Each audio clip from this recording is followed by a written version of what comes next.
Yo, business me tell you. Yeah, me know. Body.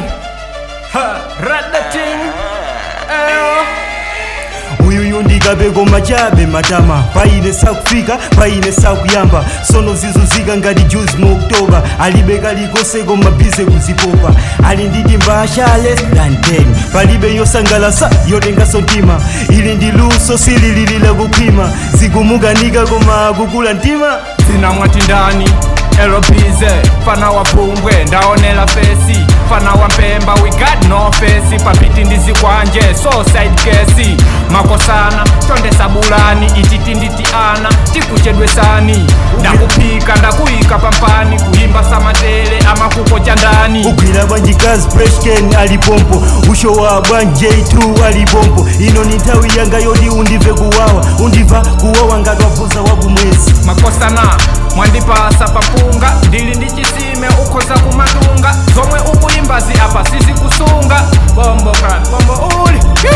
kunditolatola yako yoenda TC zoti ndiwe DJ mpaka kwa avumbwe ngakhale unalinzanga kunoko uchimina ndipo uyaluka kaya zako zinayela zaine zinada Bad we bad like peti singapada Iwe ndiliko, ine ndifada Bombo krat, wiko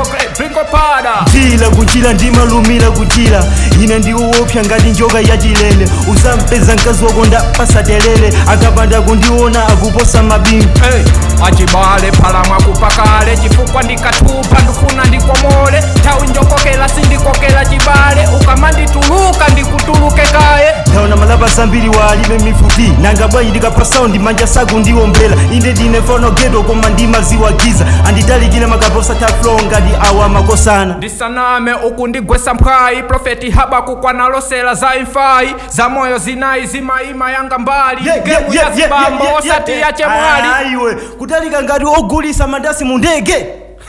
pwanga dola ndawira kale zalowa kale asenda pasilo cheke mafana mukupala ndizibwela ndi matabwa ndimayembekesela si izi ndadabwa ndili ndimpila ndikulowa kushaba kasosikoli demakomikaba maimechespiuzi kukonzeka walephera kundidya swazi olo utatani nebe ndi wa danger ndili ndi changu speedi ngati lenja imikamanja kusonyeza kusalenda mana measure when you draw surrender panga ukupusisa fanzi yako munthu usumata chizungu unalekela standard 2 mutu maminali to uimba bwanji patwa munthu opusa ndapita bombo krat usapite iwe ndi chakudya choti ndichiite basa jikwite sinazi ningofuna zindipite mabaza boni mafuna ndispite koma uyuyu basi ndisamuchite inali ngati filimu nde apa ndamukita aiwe wandipezesa chochita bombo krat